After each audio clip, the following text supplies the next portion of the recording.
কখনো কাউকে কোনো ইন্টারভিউ বা কোথাও জিজ্ঞাসা করবে না বেতন কত। যদি এটা জিজ্ঞাসা করলে তুমি প্রথমেই রিজেক্টেড। ওকে জিজ্ঞাসা করতে দাও কত বেতন নেবে। বুঝতে পারলে? এটাকে বলা হচ্ছে ভ্যালু, নিজের ভ্যালুটাকে বাড়িয়ে তোলা। ঠিক আছে? তো সে কারণে এই বিহেভ গুলো তোমাদের কিন্তু রাখতে হবে। আর এই জবের প্রতি ছেলেরা সব থেকে বেশি নজর দাও, যদি করতে হয় সেলসের জব কর, কারণ এর ইনকাম মাত্রার বাইরে।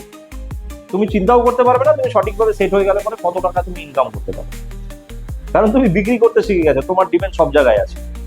আর যে কেউ তোমাকে প্রেফার করবে, কারণ সে তো জানে বিক্রি হলে পরে তবে আমার কাছে পয়সা আসবে। বিক্রি যদি না হয় তো পয়সা কোথা থেকে আসবে, আমি অন্য ডিপার্টমেন্টকে বেতন কোথা থেকে দেবো, তাই না? তো সে কারণে সেলস জবের প্রতি ছেলেদের ধ্যানটা বেশি থাকা উচিত। মেয়েরা অন্যান্য জবের কথা চিন্তা করছো, এগুলো পেলে ভালো, না হলে সেলসে চলে যাও। সেলসের ডিমান্ড সব জায়গায় আছে। যে জিনিস বিক্রি করতে পারে তার ডিমান্ড এই পৃথিবীর সব জায়গায় আছে। ওকে।